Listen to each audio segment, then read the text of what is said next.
Hey, yo, what's up, YouTube, man? It's your boy, Ashton Jackson, and in today's video, I'm going to be talking about the Dallas Cowboys getting blown out by the Philadelphia Eagles, 34-6 in embarrassing fashion. And really, what I really need to tell you guys is the Dallas Cowboys only mustered up 145 yards of total offense, and that's just the sum up of the game of how bad Cooper Rush was, how bad this offense was. Zeke fumbled in the red zone. We missed on a possible touchdown because we couldn't see because of the blinds, something that we've been talking about for years and saying, oh, Jerry, they need to do that. Jerry's like, oh, no, I'm going to keep it up for the football games. But like for concerts and events, I'm going to close it. So it just tells you what this team is, how poorly ran we are as a franchise, but it's fine. We're going to talk about the game and moving forward, what we possibly need to do at quarterback. So before we hop into the video, I appreciate if you guys like the video, subscribe if you're new, comment and share my video with anyone who you think will enjoy my content.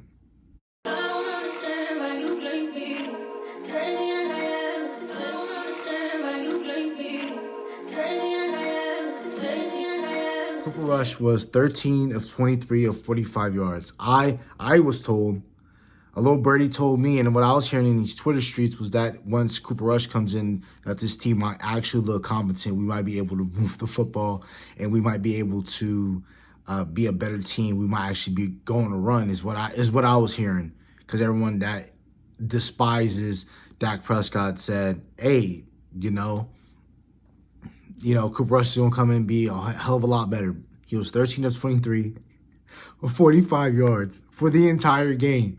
It'd be different if it was like, okay, like 5 of 10 or 5 of 12, 43 yards or 45 yards in the first quarter. A slow start, whatever, then you'll pick it up. But if Dak Prescott had 23 passing attempts, I think they had at least break 100. We didn't even break 100 yards passing between both quarterbacks. Trey Lance was 4 of 6, 21 yards. He threw a pick. Dowdle was your best back, and that's not, we knew that already. We knew that since Pittsburgh. We knew that since the start of the season that Rico Dowdle was your best back. Only this franchise thought and this ownership thought that Zeke was going to come in and make a difference. And he was 6 of 22. He averaged 3.7 yards a carry, and he fumbled in the red zone. And then what was crazy was that he fumbled. We got the ball back. We caused a turnover. I'm going to talk about defense defensively in a different light, but defense, they did their job today.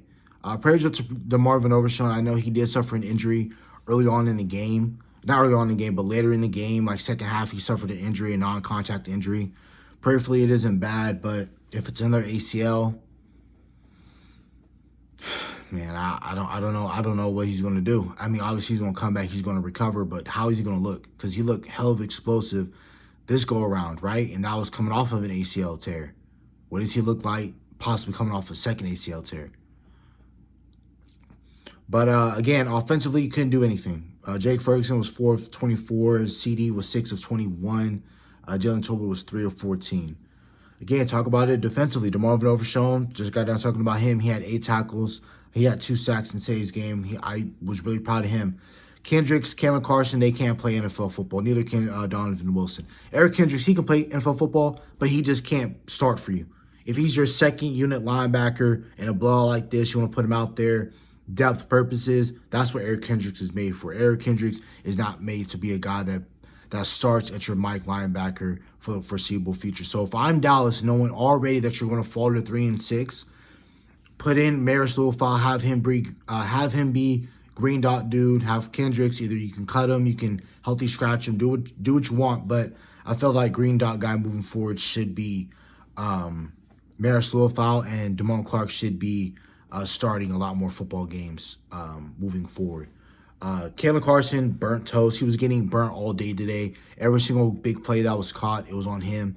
Pass interferences, illegal contacts, missed tackles, or whatever the case might be, it was all on Kalen Carson.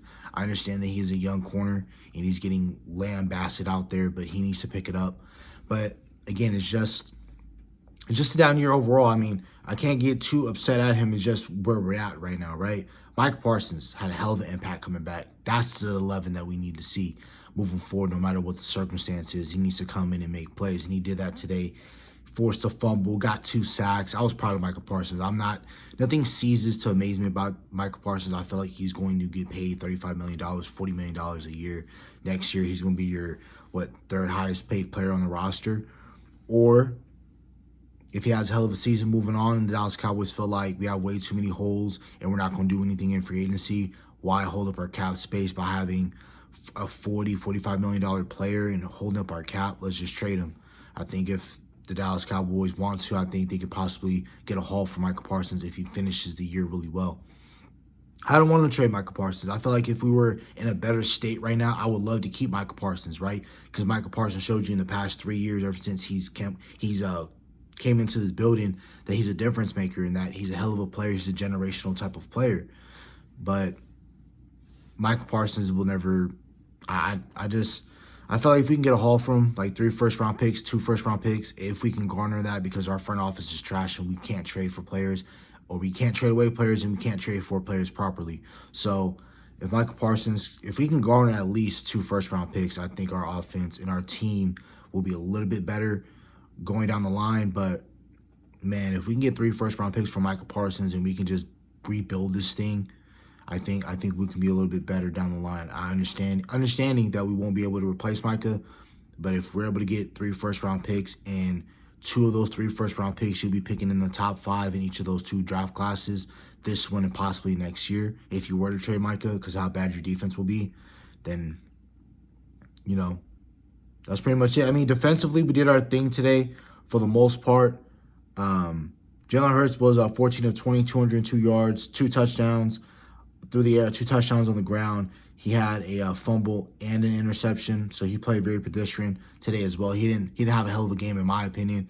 Fantasy numbers and all those other numbers they might cease to amaze people, but he was efficient. He did his job, but it wasn't like this game for the Philadelphia Eagles. If we had better quarterback play, this is probably a closer game than expected, and everyone's looking at Philly kind of awkwardly, but it's fine. They did their job, right? Saquon was 14 of 66. They listened to my keys to win. I said that if you want to win this game, you had to slow down Saquon. For the most part, you did. He only averaged 4.7 yards, the same amount of yardage Rico did. So you held Saquon. He didn't go crazy. He didn't have one of those Jahmyr Gibbs, David Montgomery, Derrick Henry, Alvin Kamara type of days. You did your job on that part, right? Not Saquon, but Jalen was 7 of 56 with 2 touchdowns. That's what most of their rush yardage came from. They had Kenneth Gainwell, 7 carries for 30 yards. Will Shipley, 9 for 34. But just Saquon, Jalen Hurts, those are the 2 guys that really, I guess, burnt you on the ground. But we felt more of Jalen Hurts' impact running the ball. Like, that hurt us the most than what Saquon did. But just those 2 alone had 120-plus yards rushing. A.J. Brown did his thing today. He was 5 catches, 109. Jahan Dotson was 1 of 27. Dallas Goedert was 2 of 25 and a touchdown.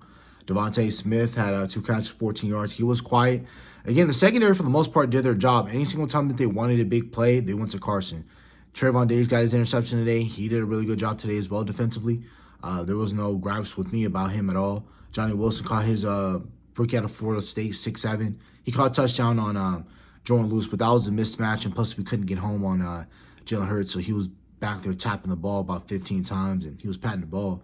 So, that was pretty much it. Defensively, they did their job today defensively for the Eagles did. C.J. Gardner-Johnson got a pick.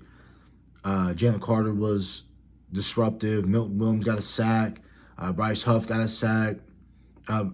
Again, it was your offensive line. That's something I also want to talk about. Your left side of your offensive line looked decent today. Well, Austin Richards in at left tackle, there wasn't no holding calls. I didn't hear a holding call from Austin Richards. I didn't see a strip sack come off, a defender coming on his end, causing a sack on Cooper Rush or Trey Lance. I didn't see that. It was, again, the right side, Terrence Steele getting beat up on that side and causing a fumble. So, again, that's about it for the video. The Cowboys 3-6. They look terrible offensively. Defensively, they look good, but defensively, they were on the field more than what the Dallas Cowboys were offensively. That's a problem right there. And right now, you're 3-6 on the year. And with today's loss, let me try and see where we're going to be at draft-wise. So still, even after today's aftermath, what it looks like right now is we're going to be placed 11th in the draft class still. We still got to play Carolina, Hopefully that's a loss. I mean, we might win that game, but I want them to beat us, honestly, because if we can get Territory McMillan, because I'm tired of watching this offense, bro. Like, even when Dak Prescott was in this year, I got tired of watching the offense because it's slants, hitches, nobody's getting open outside of CeeDee Lamb. Ferguson isn't too much of an impact because we're not using him correctly. I need a 6'4", 6'5" wide receiver that can play like Territory McMillan, that can play he plays big. He plays like a 6'5" wide receiver. He can separate, not like Julio Jones, not like Megatron, no, but he can separate, and he's the type of guy that you get the ball into his hands, he can make a play after the catch. Red zone won't be an issue. We have so many red zone issues. You throw it up to him, he can make so many spectacular catches. It's crazy watching Territory McMillan, and I've been watching him the past 2 years at Arizona. Like, he is a hell of a dude to watch, and I would love if the Dallas Cowboys can get him, but they're not going to be able to get him at 11, especially with, like, Miami might want to draft a guy like him.